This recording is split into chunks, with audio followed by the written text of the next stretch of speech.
Alrighty, y'all. So, welcome back to the channel. Appreciate you coming in, stopping by. Hit that like and subscribe button if you haven't yet. Trying to build a community here on, getting things done. Working towards our better selves, right? But, so, today we're going to talk a little bit about leg day and also at the same time a very busy gym. That is a common occurrence at this time of the year. You know, we're going into the second week of February basically. So we're really getting those New Year's resolutioners that started last month. They're still in it this month. Way to go, guys, if you're one of those. And you know, the people that waited until the start of February to come in, that kind of really seemed to be the big wave at my gym is like the third week of January.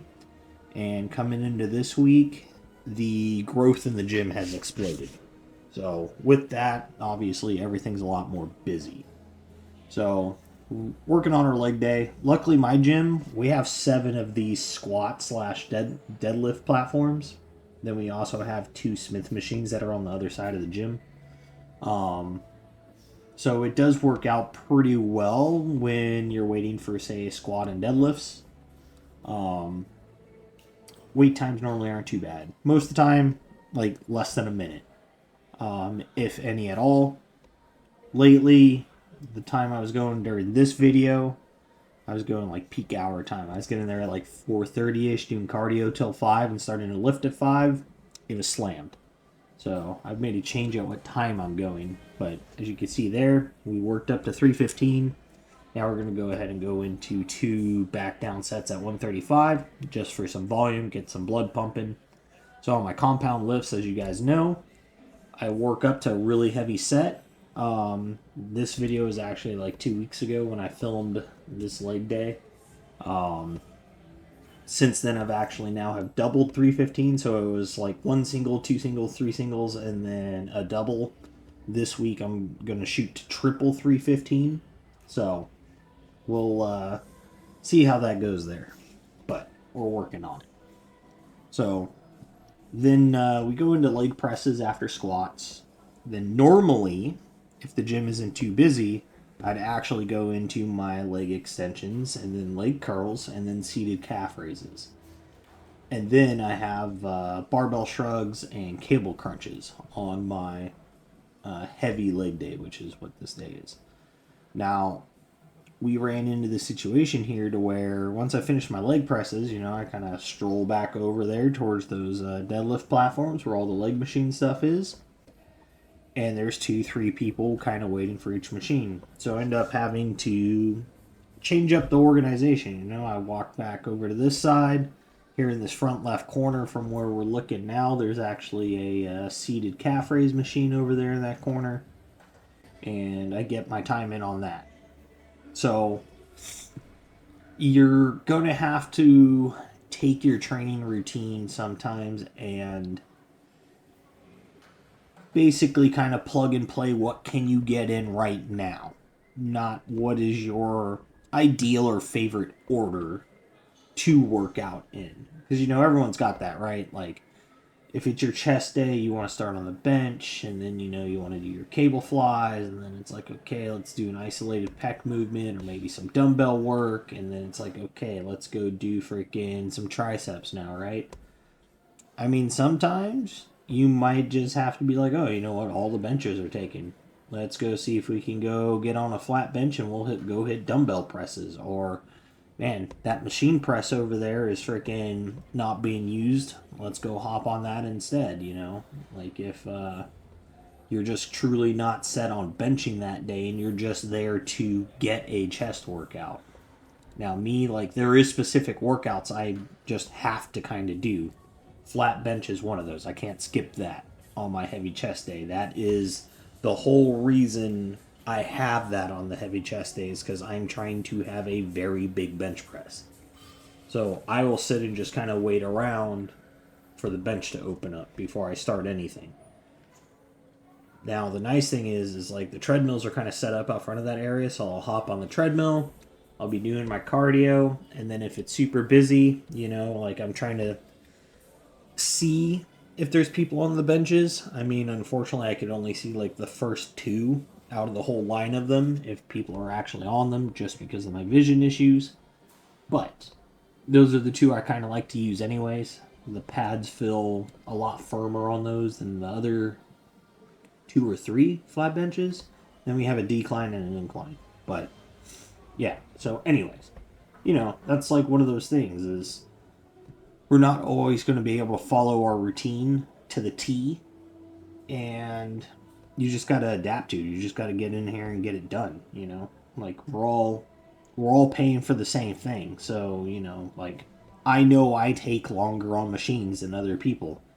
And if somebody walks up to me, hey, like how many more sets you got? And like if I just sat down, like I'm going to tell them like I've got 8 sets, but you're welcome to work in with me because most likely my first 2 or 3 sets will be in the same weight that they're kind of going to hit. My fourth set, is going to be heavy, if not doable for most people, but that's okay. Like I'll only have to swap the weight around 1 or 2 sets because it's unlikely they're going to be there for more than 4. So I don't mind, letting people work in with me because I understand, like I don't want to wait for someone to do 8 sets. Especially, when I'm only looking to do 2 to 4 sets. The average person is doing 3, So I'm not going to be rude enough to just be like, oh, well, like, you got to wait, 15 minutes, 10 minutes for me to finish my sets. Like, that's fucked up. Don't do that. Don't be that asshole. But, so, but we are there to get our workout in, and unfortunately that's just the point of training where I'm at right now, where I have quite a few sets. Like everything's kind of, got 2 or 3 warm-up sets, and then I'm kind of hitting 3 or 4 like hard working sets, and then everything has 1 or 2 back down sets type of scheme to it. Like for the most part right now everything is 2 warm-up sets, then we get into our straight working set or pyramid working sets if it's a compound lift, but everything else is kind of just straight sets, and then 2 back down sets or burnout sets. Now if it's something like say shrugs here, like I'm going to do 2 sets here. 135 is like my warm-up, then I go to 185 for just some nice solid slow shrugs, and then I go to 225 for 2 more sets as like my heavy powerful sets, right? So each one of these sets I'm doing slightly different, like how I'm contracting the muscle and like what my focus is on it. Like you can see here, like the 185 I shrug it really quickly, but I'm really focused on letting it down nice and slow. The whole movement's not super fast. But when you get to the 225, like you'll notice, like it's pretty explosive, and I'm not necessarily keeping the tension on the eccentric portion of the shrug. Like it's still controlled, but I'm not as slow per se as I am with 185. So there's variation techniques and sets and all that stuff, but that's a whole different spiel. So after I finished up calf raises, I swung around to try to come do my leg extensions and leg curls. There's people on both of the machines I specifically like to use. So I go ahead and, I'm like, okay, well, I can hit my barbell shrugs real fast. And then once I'm done with these, one of the leg machines will hopefully be open. So luckily after this, leg extensions was open. As you can tell, there's just people everywhere doing everything in this section over here. We got people with trainers, we've got people working out with partners, like all sorts of stuff going on. So, I'm just kind of here doing my thing, just trying to get these things knocked out and, keep my leg pump going. Unfortunately, on this day, the 2 leg extension or leg curl machines, we've got that one to the left of me, which is a nice machine. I like it. And then there's another one 2 rows behind us. That's a laying hamstring machine. Unfortunately, By the time I finished these up, both of them are still being used. So I go ahead and hop over to cable crunches after this, and by the time I finish those up, like both machines still have people on them and like people waiting for them. So I just kind of called it there. It was like, well, I'm not going to wait around now, for 10, 12 minutes just to do some hamstring extensions as accessory work at this point. Like, I'm tired, I'm ready to go. So I go and hop in the dry sauna after this and just kind of finish up my workout, right? So now, is it a bad leg day? No, by no means was this a bad leg day. I was next day super sore, like as expected. Day after, a little more sore. Third day in, hey, like we're tender, but we're good to go. Fourth day in, hey, it's leg day again. So, there's nothing really wrong sometimes with having to skip a movement here and there. You can't skip that same movement, say 3 or 4 weeks in a row. Like, that'd be a problem. But if you got to skip it 1 week or move it to a different day, maybe, that's one thing. But I have 2 leg days. I don't do hamstring and leg extensions on both days. I only do it on my heavy day. My light leg day is more hip focused than like quad and hams.